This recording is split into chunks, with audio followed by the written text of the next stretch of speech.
नमस्कार, I'm अशोक व्यास और हमारे जीवन में हम चाहें या न चाहें राजनीति कहीं न कहीं से आ ही जाती है। ऐसा लगता है हमारे सोचने पर भी राजनीति का असर होता है।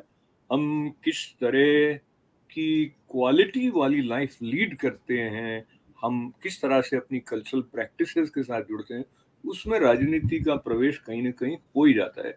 और जो विश्व एक परिवार की तरह बन गया है, तो whether you are in America और India, politics of that particular country also has some overlapping impact in the way we perceive life around us, our relations, etc. So I have the pleasure of welcoming wonderful panel from India. One gentleman is joining us from Delhi, another from Bangalore. Dr. Prem Tanmay ji and Dr. Sudhir Bish ji, दो doctors विद्वत जनों के साथ में बैठकर मैं बहुत प्रसन्न हूँ। और अपनी प्रसन्नता के साथ-साथ हम वहाँ चलते हैं जहाँ हम भारत की बात कर रहे हैं और भारत की बात करते हुए बहुत सारी बातें ऐसी हैं जो भारत में अमेरिका की भी चर्चा में रहती हैं। तो पहले हम वो करते हैं कि बाइडेन साहब जो हमारे डेमोक्रेट पार्टी के प्रेसिडेंशियल नॉमिनी थे, उन्होंने इस वीकेंड में अपना नाम वापस लिया कई कारणों से। इसको लेके क्या चर्चा सुधीर जी आपने वहाँ सुनी? जनरली स्पीकिंग कैसा लोग फील कर रहे हैं? Is it significant? Thank you Ashok ji. Hello Prem ji. इसके विषय में मैं ये बताना चाहूँगा कि people in India were by and large they were wondering as to why Biden is not stepping down, because the perception is that he is kind of medically unfit.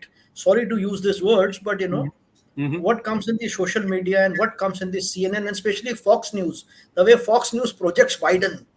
So, and the general perception in India was here is a country which is the biggest superpower in the world, and it has a president which is at the fag end of his first term, and he's wanting to go to the second term while he's not fully fit.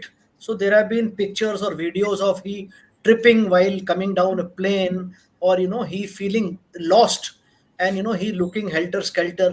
So generally people were thinking as to how the how the Democrats had nominated him at the first place. So it has not come as a general surprise. The surprise is that why so late. So this is the okay. general. So I think you have a very valid point और इस बीच में बहुत कुछ हुआ। हम भारत जाएंगे उसके बाद प्रेम जी, एक तो ये हुआ, आपको पता है एसेसिनेशन अटेम्प्ट हुआ था डोनाल्ड ट्रंप जी पर, जो डेमोक्रेट नहीं रिपब्लिकन कैंडिडेट हैं। दूसरा ये हुआ कि बहुत ऑब्वियस हो गया था कि वो ठीक से फंक्शन नहीं कर पा रहे ड्यू टू एज और फॉर व्हाटएवर, जैसे कि सुधीर जी ने कहा। बट मैं आपसे दूसरी तरफ जाना चाहता हूँ, जो अब डेमोक्रेट्स की as far as now while we are talking जो नॉमिनी बनी है वो कमला हैरिस, उनका कुछ इंडियन रूट्स भी है, लेकिन ऐसा भी रहता है कि डेमोक्रेट्स का इंडिया के साथ में जो इक्वेशन है वो उतना अच्छा नहीं जितना रिपब्लिकन्स का, ऐसा कुछ। तो कमला हैरिस को लेकर कोई एक्साइटमेंट भारत में आपको अपने आसपास क्या बातचीत सुनाई दे रही है? धन्यवाद अशोक जी और सुधीर जी। मुझे तो नहीं लगता कि उल्टा यही प्रभाव यहाँ पर तो महसूस किया जा रहा है भारत में, तो कि जब जब जिस पे विश्वास किया है वो उस विश्वास पर खरा नहीं उतरा है, विदेशी भारतीय मूल का हो चाहे, तो उनसे कोई बहुत ज्यादा उम्मीद है भारत को है नहीं। चलिए, फिर भी ये बदलाव अगर होता है, और उम्र का प्रभाव तो आया ही है बाइडेन पर, उम्र का प्रभाव है, इसमें कोई दो राय नहीं है कि वो फिजिकली और मेंटली फिट नहीं दिखाई देते हैं। और इधर इस पर आक्रमण भी हुआ, एक गोली चली जिसको सबने देखा। वो चिंता तो एक बड़ी है कि पूरे परिदृश्य के अंदर जो है जिस तरीके से हिंसक वातावरण बन रहा है वो कोई बहुत अच्छी बात नहीं है, विश्व परिदृश्य पर भी और भारतीय परिदृश्य में भी। जी, आपने सही कहा। मैं कुछ और विषयों की तरफ जाने के लिए इस पे बहुत गहराई में हम जा नहीं रहे अभी प्रेम जी, पर मुख्य बात ये है कि कमला हैरिस के भारतीय मूल के साथ-साथ जो अब रिपब्लिक नॉमिनी उन्होंने जो अपने वाइस प्रेसिडेंशियल रनर अप या रनर पिक जो किए हैं, उनकी धर्मपत्नी भी भारतीय मूल की हैं। पर वहाँ से निकलते हुए हम सीधा भारत की तरफ ही चले जाते हैं और पहले में एक संदर्भ ऐसा है सुधीर जी, जिसका संबंध आरएसएस के साथ में है। और अभी जब चुनाव हुए तो बाद में और बीच में आपने सुना था कि आरएसएस और बीजेपी के मध्य के संबंधों में कुछ खटाई और इत्यादि। अब एक निर्णय जो मोदी सरकार ने, जो कि 10 साल तक नहीं लिया था और शायद कोई इस पर चर्चा भी नहीं कर रहा था और मुझे ठीक से पता भी नहीं था कि आरएसएस की गतिविधियों में भाग लेने पर सरकारी कर्मचारियों पर प्रतिबंध है, और ये 1966 से समझिए चला आ रहा है, तो उसको उन्होंने अभी हटा दिया। आप क्या इसके अंदर पढ़ते हैं इस निर्णय के पीछे, और how do you feel about it? मैं तो ये समझता हूँ कि ये निर्णय मोदी जी के पहले टर्म पे ही आ जाना चाहिए था। मैं तो ऐसा अपेक्षा कर रहा था, क्योंकि देखिए राष्ट्रीय स्वयंसेवक संघ और RSS is not a political body. In fact, if you recall, and Dr. Prem Tanmay will agree with me, that it was with great reluctance that the founding fathers of RSS allowed formation of Janasangh, and it kind of agreed to support them. So it wanted to be a non-partisan, which was basically for the cause of nationalism and Cultural promotion. cultural promotion. So when why was RSS banned? It was banned by Sardar Patel, and he overturned the ban because there was some suspicion about RSS involvement in the assassination, which was proved to be completely false. It is a canard. So again, and RSS, see, whenever the Congress government wanted to encash the help of RSS, for example, in relief work, in flood relief work, in drought work, or during the time of war, it will come begging to RSS. And whenever it wanted whenever it thought that RSS was not towing the line of the government, it would be against it. For example, if you see emergency की कितनी बात होती है, हम लोग भूल जाते हैं कि इमरजेंसी के जो फासिस्ट ताकतें कांग्रेस की थी, उनको हराने में सबसे बड़ा योगदान आप लोग समझते, जनरली लोग समझते हैं इसका योगदान जो समाजवादी नेताओं का था. ये गलत है. सबसे बड़ा योगदान इसमें आरएसएस का था. आरएसएस ही वही ऑर्गेनाइजेशन है जिसने which fought tooth and nail against Indira Gandhi. RSS and RSS people. So, but it was banned by, it was much before it was banned by the Congress government. So we were expecting, and see, before 1966, RSS government servants or school teachers, they used to participate in RSS activities. What is the RSS activity? The morning shaka in the ground. What do you do there? You sing praises of Bharat Mata. You do some exercises. You do nothing. You do nothing which is illegal or untoward. However, if you see in Delhi University, for example, so many teachers, they are members of CPIM. They are Politburo members, or in JNU. They are in the core committee, steering committee. That is allowed. But being a member of attending the shakats. One more important thing, as Dr. Shah will agree with me, that RSS does not keep any register or record. It is a voluntary organization. Anybody can come attend shakha. You don't have to sign a record. You don't have to produce Aadhaar card. People come, they attend, they exit. I have gone to RSS shakha to watch, understand, be happy that youngsters are, instead of indulging in untoward, uncivil activities, they are attending a shakha, and we are actually. Sudhir ji, I appreciate, हमारे कुछ दर्शकों को और better idea हुआ RSS के बारे में, activities के बारे में. आखिर में मैं ये बताना चाहता था कि मोदी जी को ये पहले टर्म में लाना चाहिए था. उन्होंने देर कर दी. ये मेरा बिल्कुल सही कह रहे हैं आप. लेकिन अभी भी जब लाए हैं तो अपोजिशन उसके विरोध में है. और आपने प्रेम जी हमेशा सुना होगा राहुल गांधी जिस तरह से आरएसएस के बारे में बात करते हैं, जो समझो कि पानी पी पी के गालियां दे रहे हो. एक बार प्रणब मुखर्जी आरएसएस की किसी कार्यक्रम में हिस्सा लेने के लिए जाने वाले थे, उस बात का भी बहुत आलोचना हुई थी.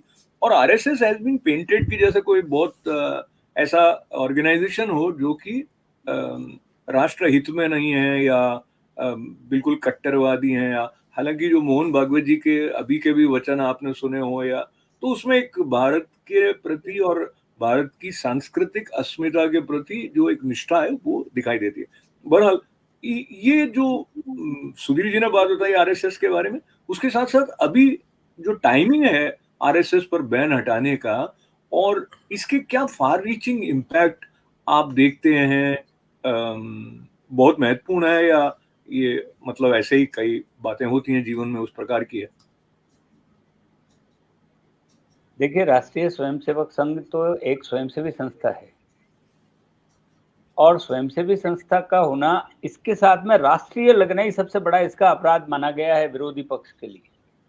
क्योंकि वो जितने भी राष्ट्रवादी हैं उन सबके विरोध में है, और राष्ट्रीय स्वयंसेवक संघ के आगे राष्ट्रीय लगता है, तो उनके लिए विरोध जरूरी हो गया। जो भी राष्ट्रीय है वो विरोधी है, और एक विंग पूरी है जो आरएसएस को, जैसा आप कह रहे थे, कि भरपूर गालियां देती है, और हर इलेक्शन के प्रचार सभा के अंदर भरपूर गालियां अभी विपक्ष के जो लीडर हैं हमारे, वो लगातार देते रहे हैं। लेकिन इसकी जो रेपुटेशन है और इसका जो अनुशासित एक संस्था है अगर भारत में, या विश्व की सबसे बड़ी ये ऑर्गेनाइजेशन है एक तरीके से, स्वयंसेवी संस्था, और जिस जगह आपदा होती है वहां पर इनके व्यक्ति मौजूद होते हैं। तो इन्होंने अपनी एक रेपुटेशन खुद ने बनाई है विश्व भर में, और एक अनुशासित संस्था है। तो आप बताइए, उसके ऊपर बैन तो उन्होंने गांधी के मर्डर चार्जेस के अंदर आरएसएस के लोगों को फंसाया, और उसके बाद में फिर तो कोर्ट का आदेश भी आ गया कि इनका कोई इसमें इन्वॉल्वमेंट नहीं था, तो आरएसएस के ऊपर कोई ऐसे चार्जेस लगे भी नहीं। लेकिन ये है कि वो भारतीय संस्कृति और संपूर्ण वो भारत के बंटवारे के बिल्कुल पक्ष में नहीं थे, इस विचारधारा को प्रमुखता से आज भी जीते हैं ये लोग। और इनके जो मैप लगा होता है अगर इनकी संस्थाओं के पीछे की तरफ, तो वो बिना बंटवारे का भारत है। तो एक तरीके से ये एक ऐसी संस्था जो है जिसके ऊपर बैन इन्होंने हटाया, और अभी हटाया। सुधीर जी से मैं बहुत एग्री करता हूं कि इनकी सरकार के आते ही हटा दिया जाना चाहिए था, और मैं तो यहाँ तक कहता हूँ कि अटल जी के समय हटा दिया जाना चाहिए था, कि अटल जी स्वयं आरएसएस के प्रमुख सदस्यों में से थे। तो आप बताइए कि ये तो अभी हटाया गया, और हटाया गया तो बहुत अच्छा हुआ कि सरकारी कर्मचारी अब कम से कम फ्रीडम से इनके कार्यक्रमों में भाग ले सकता है, और कईयों को तो पता भी नहीं था। लेकिन हाँ, मुझे जरूर ये पता था कि सरकारी कर्मचारी आरएसएस के कार्यक्रमों में भागीदारी करता कांग्रेस के समय में, तो उसकी एक रिपोर्ट जरूर जाया करती थी सरकार के पास में कि ये आरएसएस की शाखाओं में पाया जाता है, तो वो एक संदिग्ध व्यक्ति माना जाता था। तो संदेह से बाहर निकालते हुए दूसरा एक चरण कदम जो योगी आदित्यनाथ जी ने कावड़ यात्रियों के संदर्भ को लेके, संदेह ये वाला कि भाई जो भोजन कर रहे हैं वो शुद्ध है कि नहीं है, उसको सुनिश्चित करने के लिए।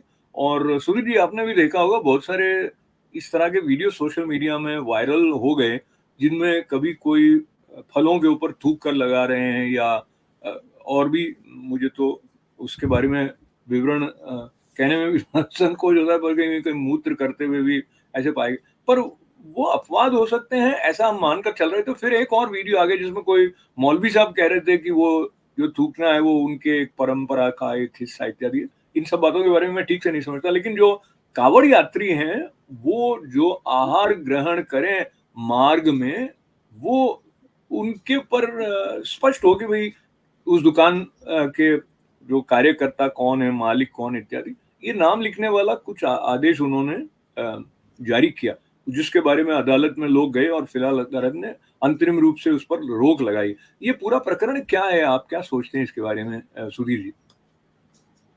देखिए, इसमें ये शुरुआत ऐसे हुई कि जो सोशल मीडिया एक it is a powerful means of communication today, okay. And see, I am not saying that whatever comes in social media is true. Of course, you can verify it, and but there have been so many videos in which, say, for example, I saw something in the social media where a woman is saying that the Shias, they do this act of spitting. They do this act of spitting, and a lot of people are corroborating that fact. See, what did the yogi, of course the Supreme Court has put a stay on that directive. What did Yogi Adityanath say? Did Yogi Adityanath say that only Muslims will display the names? No. He say that only Hindus will display the name? What did he say? See, that every shop must display the name of proprietor. When I was a small child, I remember going to my Nanihal in Pauri Garhwal. तो पौड़ी गढ़वाल में on every shop It was mandatory. I'm talking of 1970s. Every shop there has to be a name of proprietor. So it used to be written Hindi mein pro. I used to think they are all professors, you know. I was so small. I did not know it meant proprietor, but it was a rule. It see, I have a company. And you know, I need to display my name, isn't it? So if you are a private limited company, if you are a proprietorship company, every shop has to display name, no? Isn't it? And every shop has to display everywhere. You have to put a GST certificate. You have to put, if you are a private limited company, you have to display certificate of incorporation. So if you are neither a private limited company, nor a partnership company, nor a proprietorship company, so what is it which you will display? What is it you? I'm asking a question. Suppose there is a shop, and on that shop, some poisonous item it infiltrates into the food system, food chain, and a lot of yatris, they fall unconscious, and that shop simply vanishes. So these are security measures. This was essentially a security measure. However, you know, for example, it is just like CAA. What happened in CAA? CAA was not supposed to take away your citizenship. CAA was to give citizenship to those persecuted minorities in Bangladesh, Sri Lanka, Pakistan, and you know, all these countries. So, but what was the narrative set? Narrative was set. This is anti-Muslim. This is anti-Muslim. And let me tell you, I concede the point that what Yogi Adityanath did had an element of politics in it. I concede that. But you know who started it? See, politics. मैं थोड़ा समय की सीमा को देखते हुए मैं आगे I चल रहा just हूँ। kind of okay. Maybe we'll come No, back. no, you conclude because yeah. See, politics is a combative thing. Politics is not charity. So if you will start OBC business, Okay, so you will ask for caste. If you will ask caste from journalists, then you know I will ask you religion. So what is so wrong about it? Who starts it? You know. Okay so एक minute के लिए politics को अलग हटा दे प्रेम जी, मैं वहां पे जाता हूँ जो कि मूल भावना है जिसको लेके कांवड़िया यात्री यात्रा करते हैं। पहली बात तो कई लोगों को पता नहीं होगा कि कांवड़ यात्रा क्या होती है, और मुझे लगता है पिछले कुछ सालों में जितने ज्यादा बढ़ गए हैं उतना पहले नहीं था। तो कांवड़ यात्रा सामान्यतः जो मेरी समझ में है, और अगेन मैंने बहुत अच्छा स्टडी नहीं किया हुआ है, लेकिन कोई प्रमुख जो शिव जी के मंदिरों में वो किसी एक प्रमुख पवित्र नदी से जल लेकर पैदल पैदल जाते हैं अपनी श्रद्धा को व्यक्त करने के लिए, वहां पर जाकर वो उनका अभिषेक करते हैं इस प्रकार का। तो भारत को जोड़ने की दिशा से भी एक महत्वपूर्ण इसकी भूमिका है, और उसमें उनका तप भी है, उनका त्याग कह दीजिए, वो किस प्रकार से अनुशासित होके जा रहे हैं, अपनी श्रद्धा भी व्यक्त कर रहे हैं, और इसी के साथ में वो आचरण में आहार भी जुड़ जाता है कि आप शुद्ध आहार ग्रहण कर रहे हो कि नहीं। तो मूल बात वहां से आती है, जो मैं इससे सुधीर जी से स्लाइटली असहमत होने की अनुमति ले रहा हूँ। मैं अगर इसको पॉलिटिकली नहीं देखूं, अगर एक कल्चरली सेंसिटिव स्टेप की तरह देखूं कि भाई वो एंश्योर करने की कोशिश करें, एंड इवन देन 100% हो जाएगा इसकी कोई गारंटी नहीं है, still it increases the chances कि यू आर नॉट चीटेड कि भाई मुझे पता नहीं था और मैंने मीट खाना हो गया है, whatever. So Prem ji, how do you see this and in the light की अभी वैसे अंतरिम रूप से स्टे लगा है सुप्रीम कोर्ट ने, तो इसके अपोजिशन में मेरे को लगता है वो टीएमसी की गई थी सुप्रीम कोर्ट में, मोइना क्या नाम है उनका, बहरहाल उसको लेकर सुप्रीम कोर्ट की भी बहुत ज्यादा आलोचना हो रही, वो भी मुझे लगता है अनकॉल्ड फॉर फिलहाल के लिए है, because this is not the final verdict that has come. Still how do you see in the light of the aftermath, यानी उन्होंने ये आदेश जारी किया, फिर court, and then the kind of discussions that we have, and allow me also to add, there are many journalists who are, as Sudhir ji pointed out, वो इसको इस तरह कम्युनल रंग देकर देख रहे हैं, और बल्कि ओवैसी जी के और कुछ नेताओं के जो वक्तव्य आए वो भी ऐसा है कि जो माइनॉरिटीज हैं उनके अपने जो रोजगार है या जो उनका आय का जरिया है उसमें ये अड़चन डाल रहे हैं। प्रेम जी।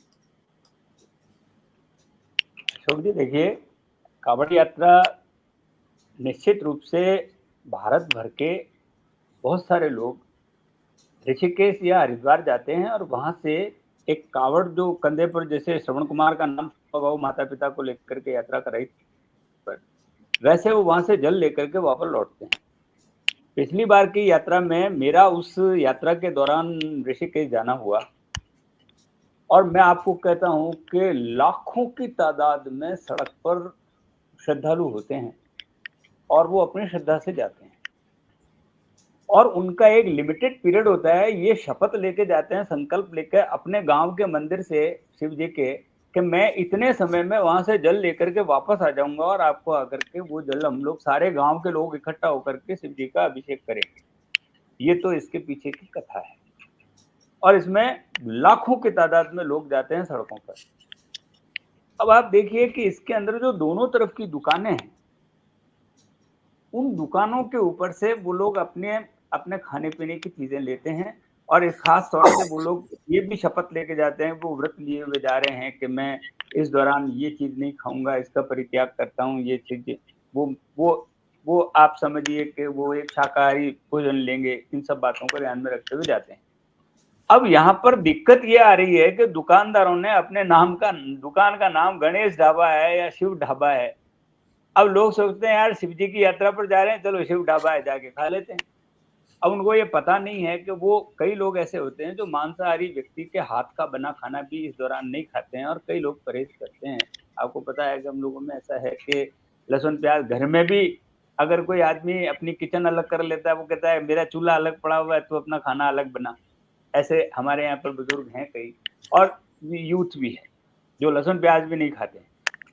अब आप बताइए कि उन लोगों के लिए ये चीटिंग ही है ना एक तरीके से, कि आप दुकान का नाम बदल दें और वहां पर ऐसे व्यक्ति जो जिनके ऊपर उनका विश्वास नहीं है, और विश्वास आपने जैसा बताया कि उन्होंने ही तोड़ा है कि इस तरीके से वो उस पर थूक देते हैं, उसके बाद में उस चीज को वहां पर विकसित करना शुरू कर देते हैं।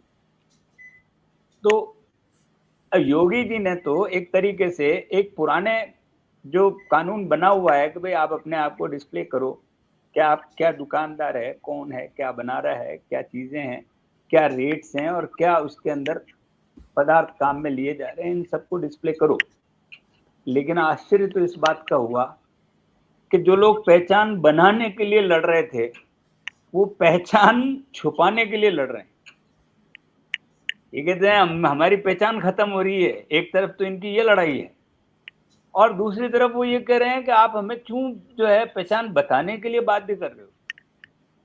अरे भाई तुम जो है, अब लोगों की श्रद्धा है, आप इस दिशा में हलाला पर जाएंगे तो आपको पता लगेगा कि हलाल की कमाई और हराम की कमाई क्या होती है। आपको तो इस बात की जानकारी है।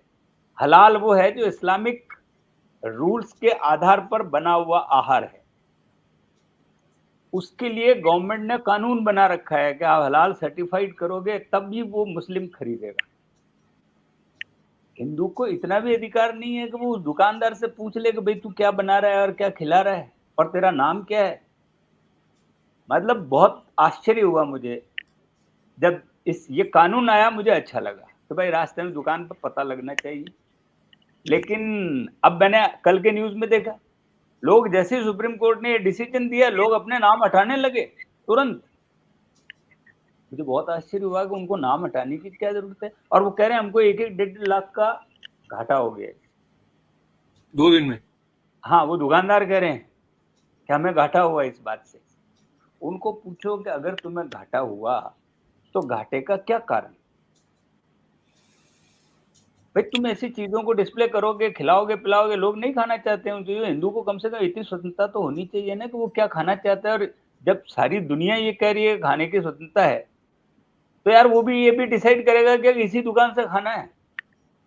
तो प्रेम जी, समय की सीमा को देखते हुए मैं एक विषय को और थोड़ा सा छू लेना चाहता हूँ सुधीर जी के साथ में, बहुत ब्रॉड ब्रश के हिसाब से। और जो बात प्रेम जी ने कही वो कहीं ना कहीं आर्थिक संबंध उसका भी है, और आपको सांस्कृतिक भी है, धार्मिक भी है, राजनीतिक भी है। और मुझे लगता है इसके बारे में कभी हम और विस्तार से चर्चा करेंगे। जो हलाल इकोनॉमी की भी आजकल बहुत चर्चा होने लगी, उस पर भी बात करेंगे। पर आज जो बजट आया उसमें जहाँ आर्थिक दृष्टि से और रोजगार सृजित करने की बात थी, तो सरकार ने जो गरीबों के लिए और महिलाओं के लिए, फार्मर्स के लिए और युवाओं के लिए विशेष जोर दिया है, उसमें युवाओं में से 20 लाख स्किल ट्रेंड किए जाएंगे आने वाले 5 वर्षों में, ऐसा उन्होंने कहा है। Is that enough in terms of the need that we have, और जो एक चैलेंज है भाई एम्प्लॉयमेंट जनरेट करने का, specially just from this angle, how do you see this budget and its impression, Sudhir ji? See, first of all, it is a great fallacy that it is the government's job to create employment. See, government can create limited employment. How many government servants can be there at the central government level? In fact, it is said that we have to reduce the people and we have to improve the governance. So, but India में क्या concept है ना? Everybody wants a सरकारी job. That is very unfortunate. That is very unfortunate. सरकार अच्छा दूसरी problem क्या है ये मैं आपको बता रहा हूँ कि मैं दिल्ली में रहा हूँ, उत्तर प्रदेश में काम किया, जम्मू कश्मीर में काम किया, बम्बई में काम किया. If you say, let's take the case of a private university. In a private university, teachers are smart, they are updated because their job is on the their job is on the line. In the government universities, teachers are using notes with yellow colored paper which they made in 1985. उसी को पढ़ा रहे हैं. First of all, government has the government has to create a environment and infrastructure so that jobs are created. So what has government done? There is one single point which is worth mentioning. The government has said that we will take the top 1,000 companies. I don't know if it is top 1,000 or 500 companies, and we will start 500 companies. We will start a program of internship, and this internship will be for 1 year. So top 500 companies will have to, and there will be, if I am right, there will be 1 crore interns. It's a huge number. And they will also get a stipend of 5,000 rupees. The best part is most of this stipend will be given by the government, not by the company. Now you tell me, can there be a better scheme than this in the world? I think this is a master stroke if it is implemented properly. And what has government also said is, in this internship scheme, you can use the CSR fund. All companies with certain thresholds, they have to spend 2.5% of their net profit on corporate social responsibility activities. Till now, CSR, so they have to compulsorily spend that. So that means the corporate have funds. So that means they can give the whatever 5% or 10% they are giving to these interns, they can give from that fund. So this means industry also is not burdened. It's a master. Yeah, I agree with you. It's a master stroke, and let's see how it is implemented. I want through your channel, I want people in America also to understand that even a developed country can understand how employment can be created with this spark coming from the government. It's a brilliant scheme. Of course, there are many things on the budget, but as you said, because of time. Paying respect to the time and not giving time to Premji anymore, just thanking him for being a part of this wonderful conversation. And I think we'll have separate session on the budget provisions down the line. But I just wanted to touch, and I think there is this innovative approach in arriving at solutions of the problems that are requiring proper attention for a long time, and how things turn up in the context of this Kavadia related issue and the kind of discussion which now has kind of attracted a lot of people to understand what is the situation. And so I think if I take the positive side of everything, I think everything kind of makes us aware and sort of stimulates our thinking. And that's what, with the help of Dr. Prem Tanmay and Dr. Sudhir Bishi, we try to do in this show. So thanking both of you, gentlemen, and thanking all of you with lots and lots of good wishes. Namaste. Thank you very much. Namaste.